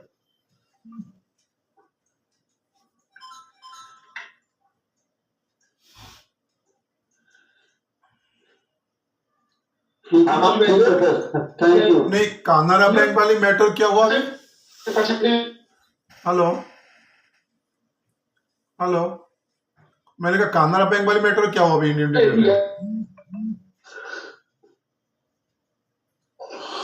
सर, कैनरा बैंक वाले मैटर में ये हुआ है, कैनरा बैंक ने जितने भी जो एग्रीमेंट अब नया बनाया था उसमें मोस्ट ऑफ द वैल्यूअर्स ने अपना क्या कहते हैं सहमति दे दी, सिग्नेचर करके दे दिए और एग्रीमेंट हो गया। जिन्होंने एग्रीमेंट कर लिया रीजनल ऑफिस जाके, now they will issue the panel letter to all of them. नहीं, उसमें आसुसुल तरफ से क्या होना चाहिए? अभी हमारा एसोसिएशन की तरफ से इसलिए नहीं सकता ना, जबकि मैटर इज अभी अंडर ज्यूरिडिक्शन है, अभी कहीं से कोई एक फाइनल वर्डिक्ट तो आई नहीं है। तो और जो हमारा केस चल रहा है that is only against the SBI, तो उसमें कैनरा बैंक कई पार्टी है ही नहीं, तो इसलिए हम कैनरा बैंक को अभी तो ऐसा कुछ लिख ही नहीं सकते। नहीं, अभी तो हम लोग कानाडा बैंक से रिप्रेजेंटेटिव लेटर तो लिख ही रहे हैं। अभी हमें काफी जगह से लिखा, अभी भोपाल भी किया, भोपाल में भी बिना इंडिविजुअल वो लोग को पेन इम्पेलन किया कर रखा है। तो अभी आगरा से बात हो रही थी, तो आगरा वालों का वही बात रही।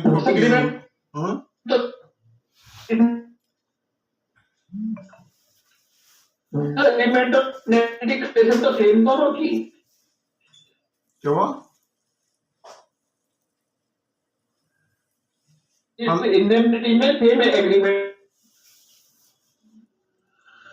सर हरिओम जी का कहना है कि जो लैंग्वेज है एग्रीमेंट की और इंडेमनिटी की, both the languages are same. तो वो क्या है कि कुछ कुछ पार्ट उन्होंने आईबी को अगर वो इग्नोर भी कर रहे हैं या उसे हटा भी रहे हैं, तो वो उसकी कुछ लैंग्वेज जो है वो एग्रीमेंट में डाल देते हैं और उसे मैंडेट कर देते हैं साइन करने के लिए।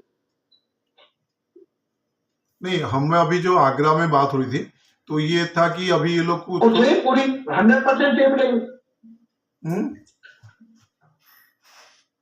100%।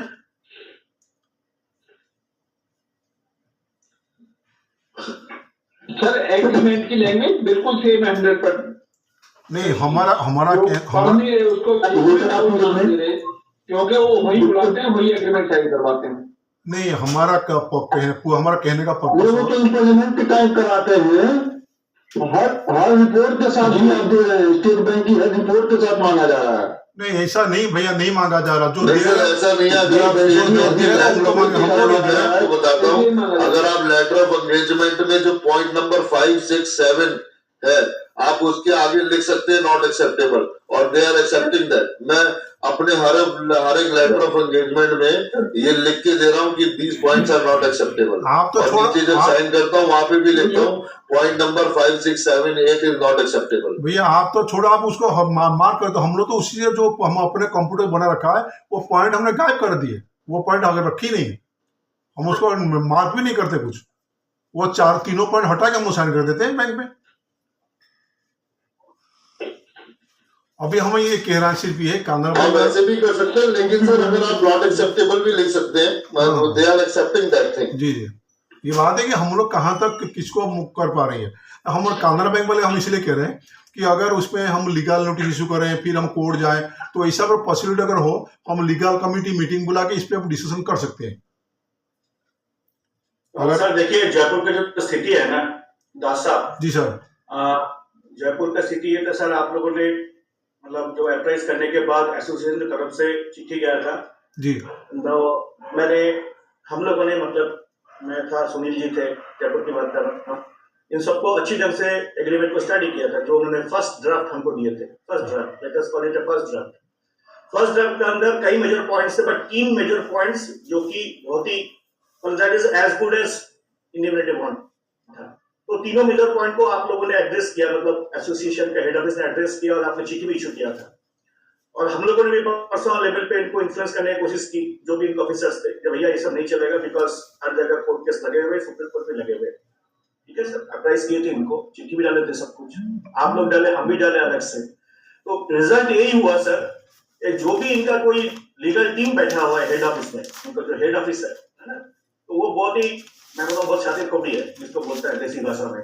उन्होंने क्या किया, एक पॉइंट को हटा दिया, बाकी 2 पॉइंट दोबारा रिवाइज ड्राफ्ट हमारे पास आया, रिवाइज ड्राफ्ट 2, जिसके अंदर 1 पॉइंट तो हटाया, बाकी 2 पॉइंट रह गया, जिसको भी जैसे as good as independent bond point था। फिर 2 पॉइंट को हमने पर्सनल लेवल पे उसको अप्रोच किया, अल्टीमेटली उन्होंने उसको हटाया नहीं। बेसिकली बात ये है सर, हमें कह रहे हैं आप भी तो हमारी लीगल टीम का साथ हमारा हो, तो क्या हम इसको लीगल टीम, हम लीगल नोटिस कर सकते हैं, हाईकोर्ट जा सकते हैं, तो कर सकते हैं, तो हम एक लीगल कमिटी मीटिंग बुला के इस पर चर्चा भी कर सकते हैं ना, कह रहा हूँ।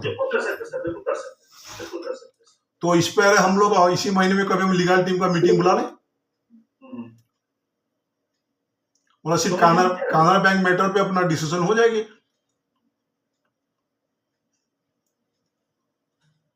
सुनील जी बताए।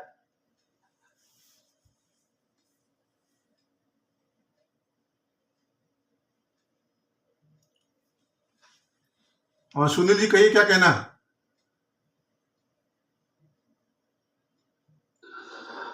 सर, हम किसी जैसे आईपी में कुछ पॉइंट्स ऐसे हैं, जैसे सक्सेसर्स है या कुछ इस टाइप के वर्ड्स हैं, उसके लिए तो हम लोग फाइट करना भी चाहिए और कर भी रहे हैं।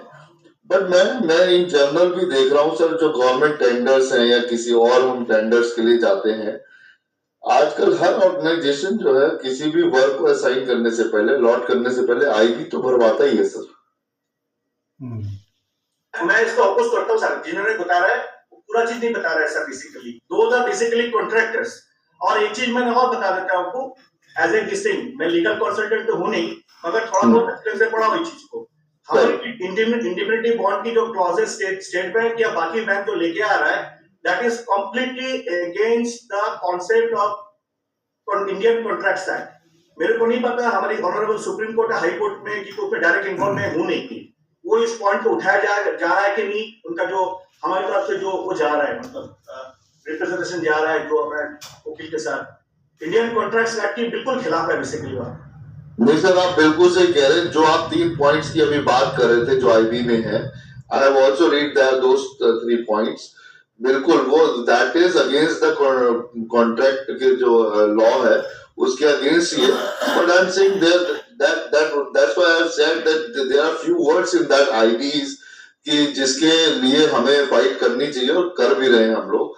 बट इन जनरल में मैं बात कर रहा हूँ सर, मैंने कई जगह जो गवर्नमेंट टेंडर्स आ रहे हैं और जो बड़ी बड़ी कंपनीज जो वैल्यूएशन करवा रही हैं sir for their own purpose के लिए, वहां पे सर क्या कहते हैं, मैंने देखा they are also introducing the IB in that contract.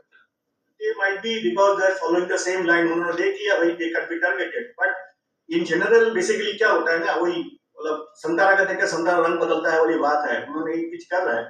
But somehow देखिए एक छोटा सा चीज मैं बताऊं, जैसे तो हम लोग से काफी सीनियर लोग बैठे हैं, देखिए जो बेसिक इंडियन कॉन्ट्रैक्ट्स एक्ट और जो आईबी का जो कॉन्फ्लिक्ट पॉइंट जो है, मेरे ओपिनियन में जो बता रहा हूँ, correct me if I am wrong, Indian contracts act and IB के जो कॉन्फ्लिक्ट पॉइंट्स है वो ये है कि हम और बैंक का या फाइनेंशियल इंस्टीट्यूट का रिलेशनशिप है वो मास्टर एंड सर्वेंट का रिलेशनशिप है, ये हमको एस्टेब्लिश करने पड़ेगा। Relationship between the valuers and the banks, चाहे any bank, is a relationship between a master and a servant. और व्हाट इज दैट? अगर जिस बैंक हमको काम नहीं देगा तो हम भूखा मरेंगे, एक देसी भाषा में बता रहा हूँ। That means we are solely dependent on the work allotted to us by the bank, basically. Exactly. That means our relationship with the bank is a servant and a master relationship, and indemnity is not applicable to this type of relations. That is very much clearly written in the Indian Contracts Act. ये हमको prove करने पड़ेगा, basically बात है। ये हम prove कर पाएंगे तो गेम ओवर है बैंक के लिए। Exactly, बिल्कुल आप सही कह रहे हैं सर। यही जो हमारे एडवोकेट्स जो they are most intelligent advocates जो सुप्रीम कोर्ट में रहे हैं, और आई थिंक मेरे ख्याल से जो आपने पॉइंट बोला वो इसी को लेके आगे फाइट कर रहे होंगे। That is must.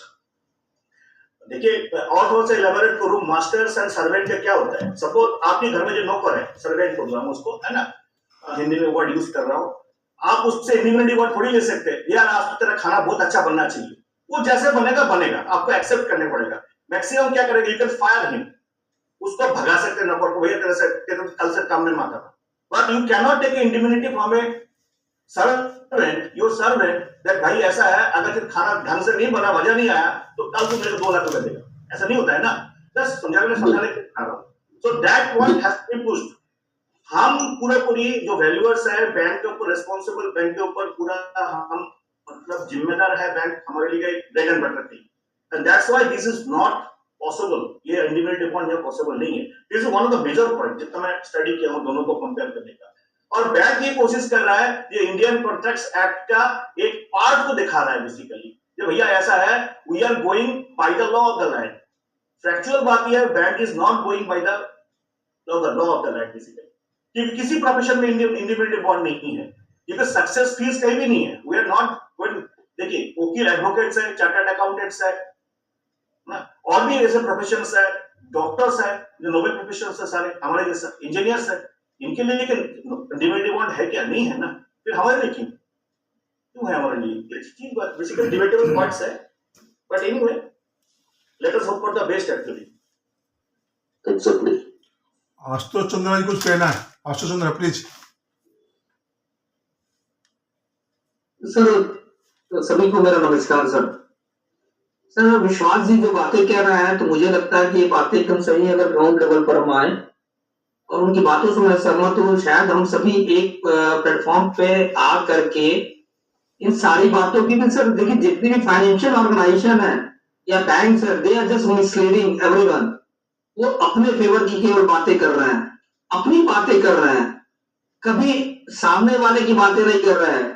and their behaviors are very bad for any banks, क्योंकि we are so much bent up on them कि वो इस तरह से हमसे उम्मीद करते कि we should behave like this. और मैं विश्वास जी की बातों से बिल्कुल सहमत हूँ, कहीं ना कहीं उस बातें हैं जो वो कह रहे हैं, बस यही कहना मुझे सर. Thank you.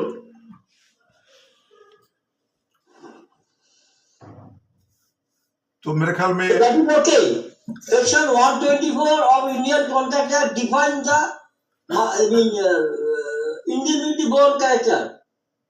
तो उसमें जो सर बोला था स्वगत मिश्र सर जो मास्टर सर्वेंट रिलेशनशिप वो उसमें है, लेकिन वो इम्प्लाइड है, एक्सप्लिसिट नहीं है. तो ये भी देखना पड़ेगा. That's the one thing I will take to reply Mr. Ashutosh Chandra. Permit me. Hello. हाँ बोलिए सर बोलिए. Chandra sir, it is not because of bank, it is because of ourselves. You know that they are wary.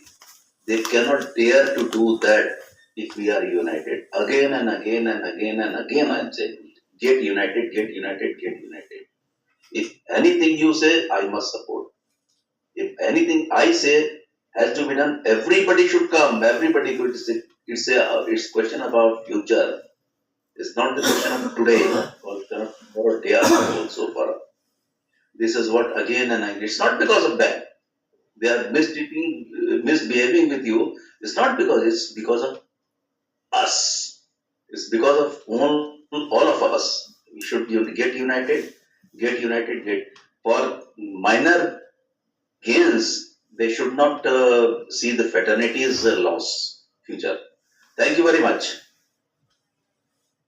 Thank you very much, sir. Thank you sir. Everybody. आप तो कहीं बाहर थे भैया सरबा जी?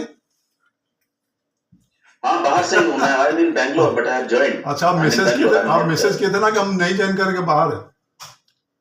नहीं I immediately got this thing. Initially it was not getting connected, so I got late. But there's some. यही प्यार है और क्या? यही प्यार है. Pardon? यही प्यार है, प्यार. यही प्यार है. This is love. This is love. Yes. और Thank you very much. और कुछ कहना है किसी को? Much. Sir, give me one complete session for payments. I'll just payments. Where should do whatever they should and how we can challenge them. तो आप seminar में तो आपको टाइम अलर्ट हुई थी कि आपको आना था, आप आए नहीं? I was not in. I had told you that I was not in Lucknow. I'm sorry. Sir उसका बहुत अच्छा तरीका है सर. आप MSME में अपना रजिस्ट्रेशन कराइए एंड जो भी आपके पेंडिंग बिल्स हैं आप उसके लिए उन्हें एक नोटिस भेजिए, ठीक है? और दे विल डेफिनेटली. आपने रिटर्न में दिया था. I agree with you. I fully agree and thank you very much on behalf of all of us. Thank you very much. Sir ये MSME रजिस्ट्रेशन के बारे में क्वेश्चन है मेरा. बताएं. जैसे हम सब वेल्वर होने से पहले इंजीनियर्स हैं, आर्किटेक्ट्स हैं, राइट? तो अगर हमने MSME रजिस्ट्रेशन करा रखा है एज अ कंपनी और एज एन इंडिविजुअल, तो उसका जो वर्क प्रोफाइल है वो प्रिसाइजली वेल्यूअर का ही होना चाहिए या फिर आर्किटेक्ट एंड इंजीनियर होते हुए ही MSME में रजिस्टर्ड होते हुए हम अपनी कंप्लेंट आगे फॉरवर्ड कर सकते हैं? मैम आप एज एन इंजीनियर और आर्किटेक्ट के होते हुए भी कर सकते हैं. नहीं तो MSME रजिस्ट्रेशन आपने बोला है MSME फॉर सर्विसेज एक तो हो गया और एक तो फॉर मैन्युफैक्चरिंग. तो इंजीनियर आर्किटेक्ट जो भी है वो जाएगा सर्विसेज में. सर्विस प्रोवाइडर रहोगे ना मैम. हम we are service provider. As a category तो हम लोग सर्विस प्रोवाइडर में आ गए, बट हमारा रजिस्ट्रेशन दो तरीके से हो सकता है ना. As a company, architectural firm और engineering firm which has not earlier been was doing a valuation work, but later on some stage adopted the valuation also.